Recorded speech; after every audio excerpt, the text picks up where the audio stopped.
तलमै पुग्यो। तपाईले गएर हामीलाई थुन्नु हो भने पनि के हुन्छ? हिजो साई आयोगले पनि थुनेकै थियो। हाम्रो पार्टीका युवराज गेवालीहरूलाई पनि मुद्दा लागेको थियो। त्यसकारण तपाईसँग आज सेना पुलिस प्रशासन सबै खोज्छ, तर तपाईँ कानुन मान्नुहुन्न। हामी मान्छौँ, लगेर थुन्नुस्, लाउनुस् हत्कडी, तर त्यसको प्रतिवाद र प्रतिशोधमा तपाईले कति महँगो मूल्य तिर्नुपर्छ हेक्का राख्नुस्। आज केही लठैटहरूलाई भर्ती गर्दै हुनुहुन्छ। अब देश कमेडियनले बन्ने होइन, देश सोचले बन्ने हो। देश बन्नको लागि भिजन चाहिन्छ, गफ होइन। देश बन्नको लागि रिसोर्सेस परिचालन गर्ने भ्रष्ट नहुने चरित्र चाहिन्छ, तर सबै रिसोर्सेस आफैले कब्जा गर्ने भ्रष्ट चरित्रले होइन। उहाँको सङ्कल्प थियो म भ्रष्टाचार गर्दिनँ, गर्न पनि दिन्न, तर उहाँ भन्दै हुनुहुन्थ्यो 70 करोडको बार्गेनिङको टेप बाहिर आइरहँदा पनि फलानाले भ्रष्टाचार गरेका होइनन्, तर तँलाई छोड्दिन। कसले पत्याउने? यो राजनीतिक प्रश्न हो। सडकबाट छिनोफानो गर्छौँ कमरेड केपी ओली, तपाईँको सर्वसाधारण सत्तावादको विरुद्ध। यो राजनीतिक प्रश्न हो। सडकबाट नै यसको छिनोफानो हुनेछ। यो कानुनी प्रश्न हो। त्यसकारण यो अदालतबाट पनि यसको छिनोफानो हुनेछ र यो संवैधानिक प्रश्न होइन। माननीय श्रीमान चोलेन्द्र शमशेरहरूले पनि कान खोलेर सुनुन् कि यो संवैधानिक प्रश्न होइन संसद विघटन गरेको। संवैधानिक प्रश्न त के हो? संविधानको कुनै धारामा व्याख्या गर्ने सन्दर्भमा आयो भने, विवाद आयो भने त्यो संवैधानिक प्रश्न हो। प्रदेश, सङ्घ या स्थानीयको बीचको टेरिटोरियल विवाद संवैधानिक प्रश्न हो। त्यसै गरी प्रदेश र सङ्घका सांसदहरूको निर्वाचनमा आएको विवाद संवैधानिक प्रश्न हो, तर यो संसद विघटन संवैधानिक प्रश्न होइन। कानुनी प्रश्नमा 21 जना न्यायाधीश हुने सर्वोच्च अदालतमा चोलेन्द्र शमशेरको इसारामा चल्ने 5 जनाको संवैधानिक बेन्चले त्यो फैसला हेर्न, त्यो निर्णयको जजमेन्ट गर्न पाइँदैन। यसलाई चाहिँ वृहत इजलासबाट हेरिनुपर्छ भन्ने हाम्रो दलिल हो। लठैटहरूले तालाबन्दी गरेर पार्टीका कब्जा त गर्लान्, जब तिनीहरूको राजनीतिक रहने छैन त्यो भूत बङ्गालामा परिणत हुन्छ। त्यसकारण हामी जहाँ रहनेछौँ, हाम्रो राजनीति जहाँ रहनेछ, हामीले झोलामा कार्यालय राखे पनि हाम्रो पार्टी, राजनीति, मूल्य, व्यवस्था सबै चिज स्थापित हुनेछ। प्रधानमन्त्रीका भाषण 3 घण्टा सुन्नुभयो भने के सुन्नुहुन्छ? के शिक्षा लिनुहुन्छ? हाम्रा छोराछोरीले के शिक्षा लिन्छन्? टेलिभिजनमा 2.5 घण्टा बकबक गरेको हेरिरहँदाखेरि के सिकिरहेका छन् मान्छेले? लाग्दो होला कमेडी। हिजो अस्ति एउटा पपुलर टेलिभिजनमा रियालिटी सो थियो, त्यहाँ नामुदका यङहरू चाहिँ कमेडियन थिए। त्यसकारण बरु कमेडी त तिनै मान्छेहरूले गरिरहेथे, दले दाइहरूले। आज यो प्रमाणित भएको छ। उहाँले पार्टी एकता भएपछि कहिले नेपाल कम्युनिस्ट पार्टी नेकपाका पूर्णता नपाएका कमिटीहरू, जनसङ्गठनहरूको एकता प्रक्रिया सक्नु भएन, तर मदन भण्डारी फाउन्डेसनको नाममा तल प्यारलल पार्टी बनाइरहनु भएको थियो। राज्य कोषबाट मदन भण्डारी फाउन्डेसनको नाममा करोडौँ लगानी गरिरहनु भएको थियो र उहाँका मान्छेहरूलाई एउटा सेटिङमा पार्टी बनाइरहनु भएको थियो।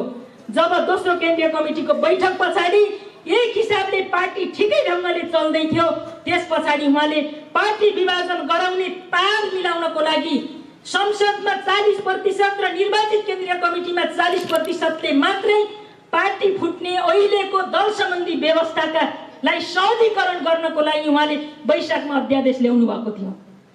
उहाँ निरन्तर पार्टी विभाजनको पक्षमा उहाँले काम गरि नै रहनु भएको थियो, तर हाम्रा नेताले यो कुरा चाहिँ बुझ्नु भएन कि केपी ओलीलाई उहाँहरूले एक पटक हात उब्जाइसके पछाडि उहाँहरूले छिनोफानो गर्नु पर्थ्यो। पटक हात उब्जाउने र चोट नछोड्ने कुरा जे गर्नुभयो त्यसले आज संसदको अन्त्य मात्रै गरेन कि यो व्यवस्थामाथि नै प्रश्न चिन्ह खडा गर्यो। त्यसकारण हाम्रा नेताहरूको यहाँ कमजोरी छ र आज यो अगुवा कार्यकर्ता भेलामा भन्नै पर्छ कि हाम्रा नेताहरू कमजोरी रहित थिएनन् भनेर। कमजोरी रहित थिएनन्, त्यही कारणले आइन्दा यी कमजोरीहरू दोहोऱ्याउन पाइन्न भन्ने खबरदारी पनि गर्नुपर्छ, न कि हामीले नेतालाई बा मान्दैनौँ। हाम्रा बायोलोजिकल बा आफ्ना एकैजना छन्। त्यसकारण यो चाहिँ यो अप्राकृतिक बा मानेर यो पार्टीमा लागेको होइन, हामीले प्राकृतिक बामा विश्वास गर्छौँ। त्यही कारणले कमरेडहरूले गरेका कमीहरूका बारेमा पनि हामीले आलोचना गर्न सक्छौँ र नेताहरूलाई सही बाटोमा उभ्याउन सक्छौँ भन्ने विश्वास हो। त्यही विश्वासको आधारमा पार्टी विभाजन कानुनी रूपमा भइसकेको छैन, तर पार्टी एक्लै पनि छैन, पार्टी एक पनि छैन। संसद विघटन भएको छ र हाम्रा सबै गतिविधिहरू लगातार प्यारलल भएका छन् भने हामी सडकमा छौँ। राज्य सत्ता सञ्चालन गर्ने नियममा केन्द्रमा भएका मन्त्रीहरूले आज सडक सङ्घर्षको अगुवाई गर्ने बेला आएको छ भने अब पार्टी एक छ भनेर हामीले भनिरहन सक्छौँ। त्यसकारण पार्टी एक छैन। त्यसैले चितवन जिल्ला नेपालको कम्युनिस्ट आन्दोलनको असाध्यै उर्वर भूमि हो र यहाँ धेरै अप्ठ्यारो र कठिन मोडहरूमा पार्टी निर्माणका विभिन्न जन्चरहरूमा चितवन जिल्लाले गरेको अगुवाई नेतृत्वदायी भूमिका दुनियाँले बिर्सेको छैन। किनभने चितवन जिल्लालाई माइग्रेसनको हिसाबले मान्छेहरूको मोबिलिटी आवत जावतको हिसाबले यसलाई पहिला 76औं भनिन्थ्यो भने अहिले 78औं जिल्ला हो यो।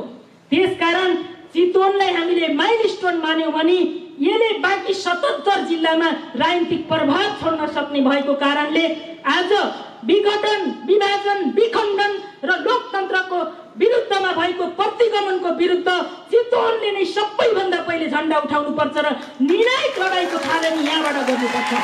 किनभने राजा ज्ञानेन्द्रको सर्वसत्तावादको विरुद्धमा पनि जब चितवन जाग्यो त्यसपछि देशव्यापी रूपमा मान्छेहरू जागेका थिए। त्यो हिजो अस्ति जस्तो लाग्छ मलाई। 14 वर्ष अगाडि हिजो अस्ति नै हो। त्यसकारण हामीले जान्दै सुन्दै हो। त्यसकारण राजा ज्ञानेन्द्रलाई त हामीले सडकमा होइन यहाँबाट लगेर ससम्मान नागरिक जुनमा लगेर राख्ने अवस्था बनायौँ भने कमरेड केपी ओलीको दम्भ के हो, सनक के हो, क्षमता के हो, सामर्थ्य के हो हामी सबैलाई थाहा छ। त्यसकारण केपी ओलीको प्रतिगमन यो असंवैधानिक कुका विरुद्ध जब चितवन जाग्ने छ त्यस पछाडि दिनगन्ती सुरु हुनेछ। त्यसैले कमरेडहरू तपाईहरुले अब नेतृत्व गर्नुस्। अब तपाईहरुले दिनमा कम्तीमा 10 पटक सोचेर यहाँबाट मान्छेलाई जगाउनुस्। यहाँबाट जगाउन सुरु भयो भने राजधानी पनि तात्नेछ। यसका प्रादेशिक राजधानीहरू तात्नेछन्, ग्रामीण क्षेत्र तात्नेछ र सबै न्यायप्रेमी प्रगतिशील जनसमुदायलाई यो मुद्दाले छुनेछ। यसको अगुवाई गर्नुस्। म यहाँहरूलाई यही आग्रह गर्न चाहन्छु र जाँदा जाँदै केही प्रश्नहरू छन् कि हाम्रा मान्छेहरूलाई के भनिएको छ भने माधव नेपाल त प्रचण्डका मामुली कार्यकर्ता हुन्। अनि यसो भनिदिँदा हाम्रो साथीहरूलाई पूर्व एमाले र पूर्व माओवादी भएको धङधङ्गीले छोइहाल्छ। कतै हामीलाई यसो छैसिटो लाग्छ कि भन्ने पनि भइरहन्छ। यदि आज यो ठाउँमा पार्टी एकता भएको करिब 2.5 वर्ष पछाडि पनि तपाईमा यो धङधङ्गी छ भने तपाईले यसलाई रूपान्तरण गर्नुस्। हामी जब मुद्दामा एकै ठाउँ छौँ, पार्टी एकता गर्ने सैद्धान्तिक आधार मिलेर पार्टी एकता गरेका छौँ भने अब छैसिटोको कुरा हुँदैन। यो कम्युनिस्ट आन्दोलनको बृहत्तर एकता र ध्रुवीकरणको पक्षमा हामी छौँ। अरू बाँकी जे गर्दैछन् कम्युनिस्ट आन्दोलन विरोधी गतिविधि गर्दैछन् भने अब कसैले भन्यो भन्ने कुराका पछाडि लाएर हाम्रा साथीहरूले चित्त दुखाउने अनि भन्दै हुनुहुन्छ कि यो पार्टीको आधिकारिकता कहाँ आउँछ, चिन्ह कहाँ आउँछ, त्यसपछि लागौँला नि। म खास गरी पूर्व एमाले मित्रहरूलाई भन्न चाहन्छु कि तपाईको जब राजनीति नै रसातलमा पुग्छ, हिजो अस्ति हजारौं मान्छे लडेर ल्याएको गणतान्त्रिक व्यवस्थाको धज्जी उडाएर प्रतिगमन राजाले भन्दा खतरनाक खालको प्रतिगमन हुन्छ। व्यवस्था नै नरहने, प्रणाली नै नरहने अवस्था आउँछ र सयौं शहीदहरूको रगतको बलिदानीबाट आएको व्यवस्था पल्टिन्छ भने तपाईको चिन्हले त्यो कुरालाई जोगाउँछ? तपाईको चिन्ह ठुलो हो कि राजनीति ठुलो? तपाईको नाम ठुलो हो कि तपाईको मान्यता मूल्य ठुलो, व्यवस्था ठुलो? त्यसका चिन्ह कहाँ जान्छ ठुलो कुरा होइन। जब तपाईले राजनीति बचाउनुहुन्छ, चिन्ह जेसुकै भए पनि राजनीतिले स्थापित गर्छ। जब राजनीति बचाउनुहुन्छ, तपाईको नाम जेसुकै भए पनि राजनीतिले तपाईको नामलाई स्थापित गर्छ। यहाँ केही लठैदहरूले पार्टी कार्यालयमा तालाबन्दी गर्दै हिँडेका छन्। यहाँ कसले गर्नु भएको छ यहाँ थाहा छैन, अन्त केही लठैदले गरेका छन्। मेरो आग्रह छ, लठैदहरूले तालाबन्दी गरेर पार्टीका कब्जा त गर्लान्, जब तिनीहरूको राजनीतिक रहने छैन त्यो भूत बङ्गालामा परिणत हुन्छ। त्यसकारण हामी जहाँ रहनेछौँ, हाम्रो राजनीति जहाँ रहनेछ हामीले झोलामा कार्यालय राखे पनि हाम्रो पार्टी राजनीति मूल्य व्यवस्था सबै चिज स्थापित हुनेछ। त्यसकारण पार्टी कार्यालयले पार्टी बन्ने होइन। 2-4वटा रजिस्टरको रोस्टरमा लेखिएका नामले कम्युनिस्ट पार्टी बन्दैन। कम्युनिस्ट पार्टी मूल्यले बन्छ, विचारले बन्छ। प्रधानमन्त्रीका भाषण 3 घण्टा सुन्नुभयो भने के सुन्नुहुन्छ, के शिक्षा लिनुहुन्छ? हाम्रा छोराछोरीले के शिक्षा लिन्छन्? टेलिभिजनमा 2.5 घण्टा बकबक गरेको हेरिरहँदाखेरि के सिकिरहेका छन् मान्छेले? लाग्दो होला कमेडी। हिजो अस्ति एउटा पपुलर टेलिभिजनमा रियालिटी सो थियो, त्यहाँ नामुदका यङहरू चाहिँ कमेडियन थिए। त्यसकारण बरु कमेडी त तिनै मान्छेहरूले गरिरहेथे, दले दाइहरूले। त्यसकारण त्योभन्दा पनि रस नभएको कमेडी सुन्नु थिएन हामीलाई। त्यसैले अब देश कमेडियनले बन्ने होइन, देश सोचले बन्ने हो। देश बन्नको लागि भिजन चाहिन्छ, गफ होइन। देश बन्नको लागि रिसोर्सेस परिचालन गर्ने भ्रष्ट नहुने चरित्र चाहिन्छ, तर सबै रिसोर्सेस आफैले कब्जा गर्ने भ्रष्ट चरित्रले होइन। उहाँको सङ्कल्प थियो म भ्रष्टाचार गर्दिनँ, गर्न पनि दिन्न। तर उहाँ भन्दै हुनुहुन्थ्यो 70 करोडको बार्गेनिङको टेप बाहिर आइरहँदा पनि फलानाले भ्रष्टाचार गरेका होइनन्, तर तँलाई छोड्दिन। कसले पत्याउने? अहिले संवैधानिक परिषद सञ्चालन सम्बन्धी कार्यविधि चेन्ज गरेर उहाँले के भन्दै हुनुहुन्छ? संवैधानिक निकायहरूमा मान्छेको भर्ती गरेर मान्छेलाई तर्साउने। जुन दिन तपाईँको केपी कमरेड तपाईँको राजनीति त रसातलमै पुग्यो, तपाईँले गएर हामीलाई थुन्नु हो भने पनि के हुन्छ? हिजो साई आयोगले पनि थुनेकै थियो। हाम्रो पार्टीका युवराज गेवालीहरूलाई पनि मुद्दा लागेको थियो। त्यसकारण तपाईसँग आज सेना पुलिस प्रशासन सबै खोज्छ, तर तपाईँ कानुन मान्नुहुन्न। हामी मान्छौँ, लगेर खुन्नुस्, लाउनुस् हक्कडी, तर त्यसको प्रतिवाद र प्रतिशोधमा तपाईँले कति महँगो मूल्य तिर्नुपर्छ हेक्का राख्नुहोस्। आज केही लठैतहरूलाई भर्ती गर्दै हुनुहुन्छ।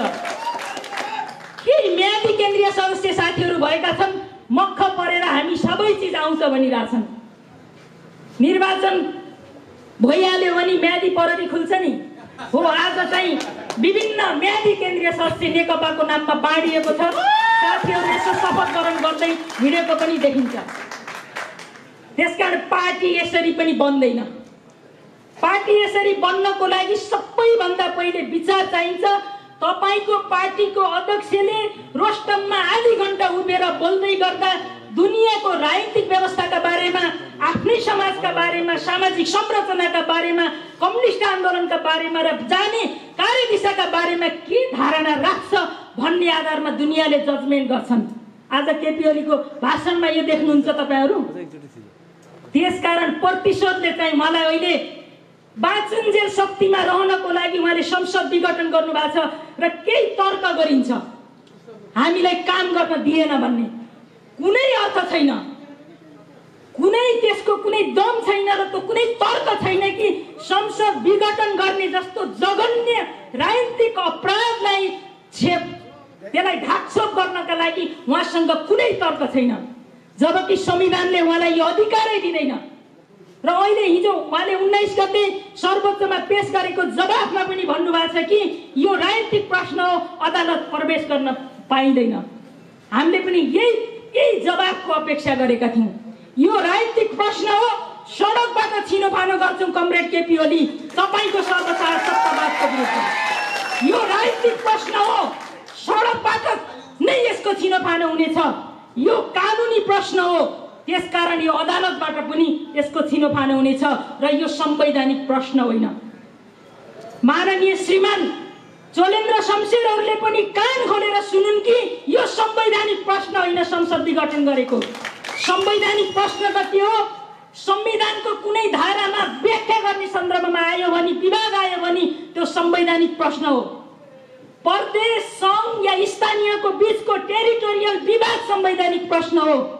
त्यसै गरी प्रदेश र सङ्घका सांसदहरूको निर्वाचनमा आएको विवाद संवैधानिक प्रश्न हो। तर यो संसद विघटन संवैधानिक प्रश्न होइन, यो कानुनी प्रश्न हो। कानुनी प्रश्नमा 21 जना न्यायाधीश हुने सर्वोच्च अदालतमा चोलेन्द्र शमशेरको इसारामा चल्ने 5 जनाको संवैधानिक बेन्चले त्यो फैसला हेर्न, त्यो निर्णयको जजमेन्ट गर्न पाइँदैन। यसलाई चाहिँ वृहत इजलासबाट हेरिनुपर्छ भन्ने हाम्रो दलिल हो।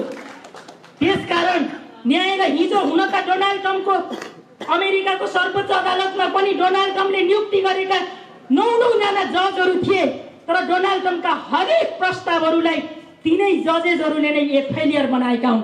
त्यसकारण लाग्दो होला कि न्यायलाई पनि भोरेको छु भनेर, तर जो पनि न्यायको सर्वमान्य सिद्धान्तलाई आत्मसात गर्छन् भने केपी ओलीको गैर संवैधानिक अराजनीतिक यो कदमको विरुद्धमा न्यायलाई उभिनेछ भन्ने कुरा हामी विश्वस्त छौँ।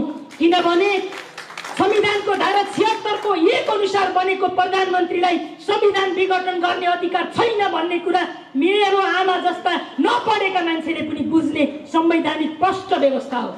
संविधानमा चावडा सरकारको परिकल्पना गरिएको छ। 76 को 1 को सरकार, 76 को 2 को सरकार, 76 को 3 को सरकारलाई संसद विघटन गर्ने अधिकार छैन।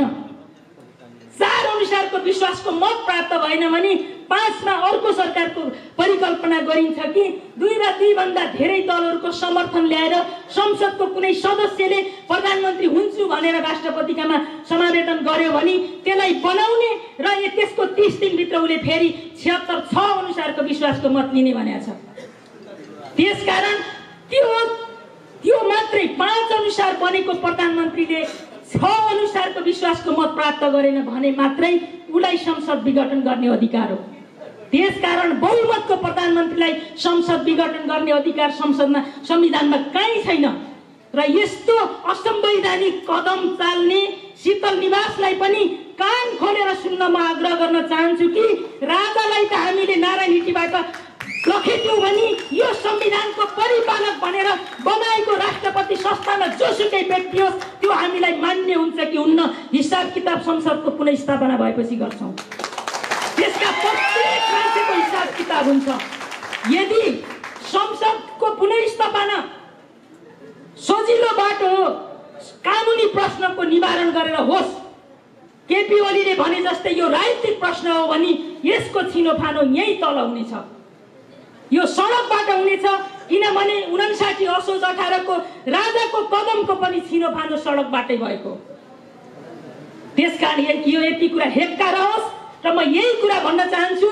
र अहिले तपाईँ झन्डा कहाँ हुन्छ, पार्टी कहाँ हुन्छ, चिन्ह कहाँ हुन्छ भने जस्ता काइटे कुरा गरेर छाला जगाउने कुरा चाहिँ नगर्नुस्। म कमरेडहरूलाई यही आग्रह गर्न चाहन्छु। 441 जनाको केन्द्रीय कमिटीमा 70 जना मान्छे बसेर 1000 जना मान्छे थपेर बनाएको बहुमतले आधिकारिकता पाउँछ भन्ने कुन चाहिँ विधि हो? कुन चाहिँ विधिले यो कुरालाई स्थापित गर्छ? निर्वाचन आयोगले चाहिँ यस्तो विधिको पक्षमा फैसला गर्ला भन्ने लाग्छ तपाईहरुलाई? 441 जनाको केन्द्रीय कमिटीमा 70 जना बस्ने 1000 जना मान्छे थपेर बहुमत पुर्याएको केन्द्रीय कमिटीले आधिकारिकता पायो भने पाउँछ भन्ने लाग्छ भने हामीले अनुमान गरौँ कि पानीमा पनि आगो लाग्न सक्छ भनेर। आगो लाग्नको लागि कुनै पनि तत्त्वमा प्रज्वलनशीलता हुनुपर्छ। पानीमा न अक्सिजनमा न हाइड्रोजनमा प्रज्वलनशीलता मिसिसकेपछि छैन। त्यसकारण जब दुईटा अणु मिसिन्छन् नि त्यसपछि त्यसमा प्रज्वलनशीलता छैन भन्ने कुरा बुझिन्छ जस्तै हो यो सामाजिक हिसाबले, यो साइन्टिफिक हिसाबले। त्यसकारण चिन्ह, पार्टी, झण्डा सबै यसको आधिकारिकता हामीसँग छ। आज आधिकारिकताको हामी धेरै दोहन पनि गर्दैनौँ किनभने 441 को केन्द्रीय कमिटीमा हामी करिब 315 जना मान्छे छौँ भने यहाँ आधिकारिकताको कुनै सवालै रहेन।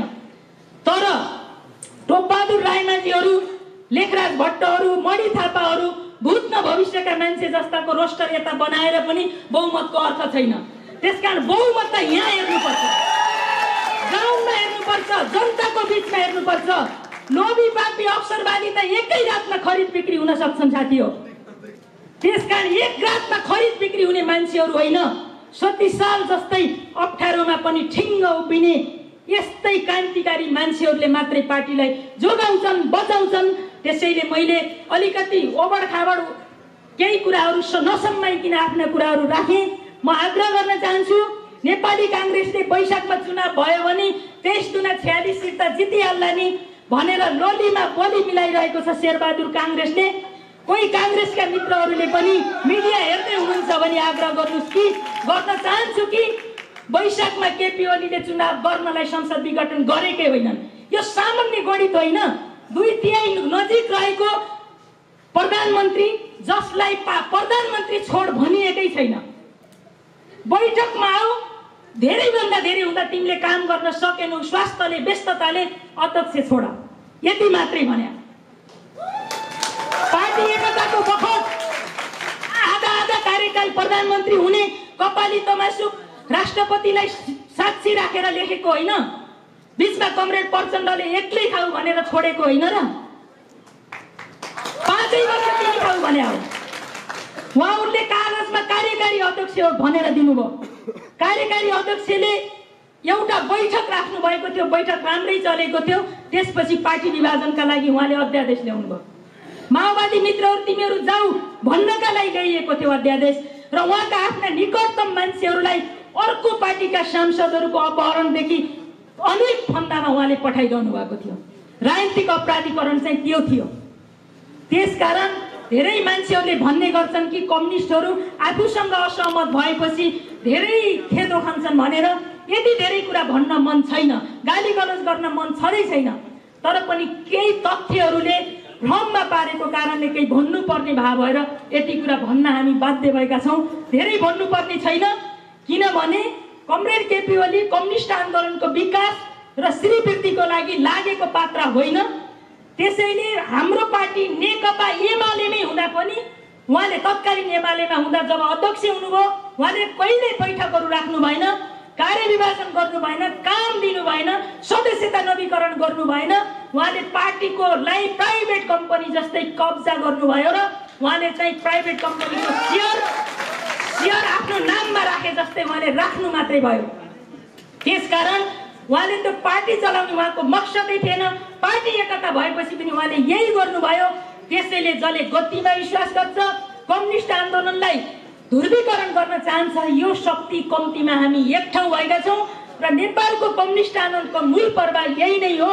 हिजो आधा एक्लै तपाईँ नै गर्नुहोस् भन्दै गर्दा केही मित्रहरूले कमरेड प्रचण्डका बारेमा पनि निकै गुणगान गाएको देखेका थियौँ। आज उहाँहरूले भन्दै हुनुहुन्छ कि एमाले एकै ठाउँ हौँ भनेर।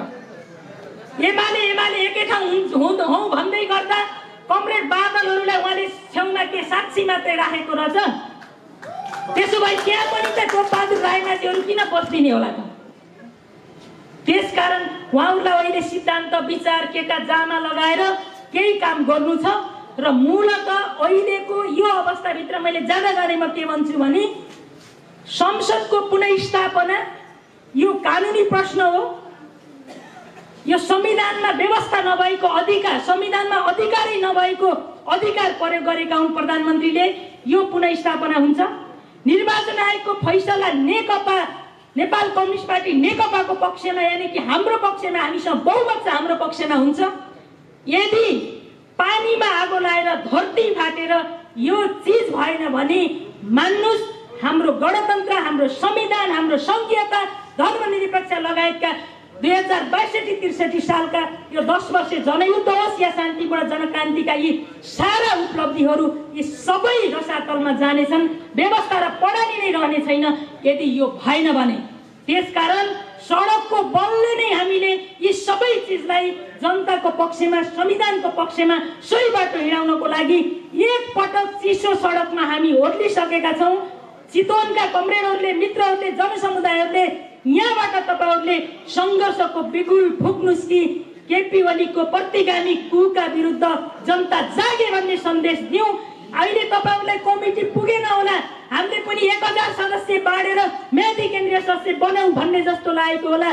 कुनै पदले, फुलीले, वर्दीले न मान्छे नेता हुन्छ, न व्यवस्था रहन्छ, न सङ्घर्ष नै सञ्चालन हुन्छ। त्यसकारण यो सबै हुनको लागि मान्छेमा सबैभन्दा पहिले सोच चाहिन्छ, विचार चाहिन्छ, सङ्कल्प चाहिन्छ, योजना चाहिन्छ। त्यसले मात्रै हामीलाई सही बाटोमा लान्छ। त्यसैले यो आन्दोलनलाई सही ढङ्गले, यो सङ्घर्षलाई सही ढङ्गले सञ्चालन गर्नको लागि चितवनले अगुवाई गरोस्।